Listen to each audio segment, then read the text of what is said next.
میرے اور آپ کے آقا و مولا نے ارشاد فرمایا قیامت کے دن میرے سب سے قریب وہ ہوگا جو کثرت سے میرے اوپر درود پڑھنے والا ہوگا۔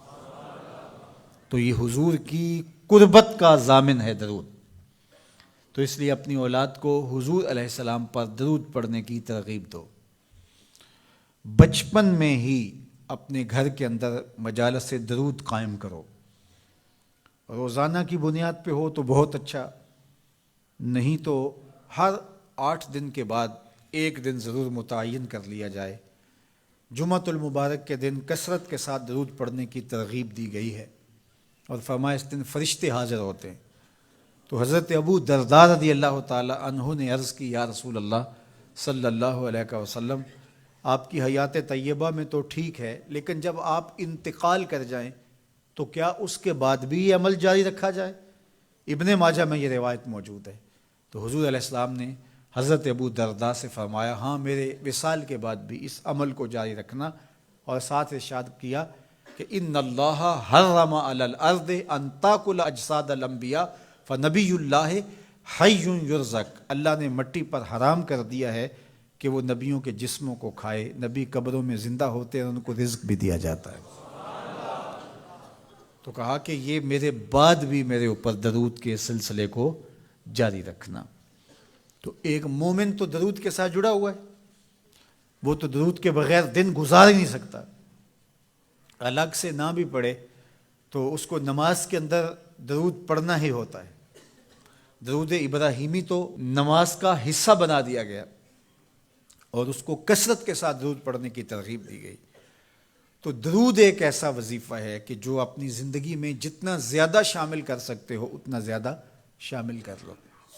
ویسے بھی درود پڑھنے سے بچوں میں تقدس پیدا ہوتا ہے، بچے پاک دامن رہیں، عفت مآب رہیں، ان کی طبع میں تقدس رہے۔ آپ چاہتے ہیں، ہر ماں باپ چاہتا ہے، اور پھر دور موجود کے اندر جو فتنے ہیں تو بہت ضروری ہے کہ ہماری اولادیں تقدس مآب رہیں، تو ان کو درود کی ترغیب دو، تو اس کا عملی نتیجہ یہی ہوگا کہ ان میں تقدس کا جوہر پیدا ہوگا، اور ان کی عصمت کی حفاظت رہے گی۔ اور درود شریف پڑھنے والے بچے اور درود شریف نہ پڑھنے والے بچے دونوں کی عادات میں فرق ہوتا ہے۔ درود پڑھنے والوں کی طبع میں رقت، لطافت، نرمی، محبت، شفقت جیسے جذبات پیدا ہوتے ہیں۔ یہ درود شریف کا عملی نتیجہ ہے۔ بعض لوگوں کو شکایت ہوتی ہے کہ ہمارے بچے بڑے اکھڑ ہیں، بڑے تند مزاج ہیں، بڑے سخت گیر ہیں، تو اس کا علاج کیا ہے؟ تو اس کا علاج یہی ہے کہ ان کو درود کی تسبیح دو۔ درود اکڑ توڑ دیتا ہے، طبیعت کی تندی نکال دیتا ہے، طبائع کی تلخیاں ختم کر دیتا ہے، محمد عربی کے نام کی مٹھاس پیدا کر دیتا ہے۔ حضور کا نام شہد سے میٹھا ہے، دل آویز ہے، کھنڈ میں اتنی مٹھاس نہیں ہے، شکر اور گڑ میں اتنی مٹھاس نہیں ہے، شہد میں اتنی مٹھاس نہیں ہے، قند اور نبات میں اتنی مٹھاس نہیں ہے جتنی نام محمد میں رکھی گئی۔ ان کا نام لبوں پر آئے، میٹھا میٹھا منہ ہو جائے، ان کے بول بہاروں جیسے اور اصحاب ستاروں جیسے، ان سا پیارا اور نہ کوئی، ان سے بچھڑ کے لکڑی روئی، جب وہ سیر کو جایا کرتے سر پہ بادل سایا کرتے۔ میرے شہر کے ایک پنجابی شاعر ہیں، انہوں نے تو قلم ہی توڑ دیا نا، تینوں سینے دی میں ٹھنڈ آکھاں، اگر آپ کا ذوق ہو تو، تینوں سینے دی میں ٹھنڈ آکھاں، شہد گلاب تے کھنڈ آکھاں، تینوں نبیاں دا میں لاڑا آکھاں، تیرے ہجر دے وچ میں ہاڑا آکھاں۔ تو ان کا نام ہی میٹھا ہے، دل آویز ہے۔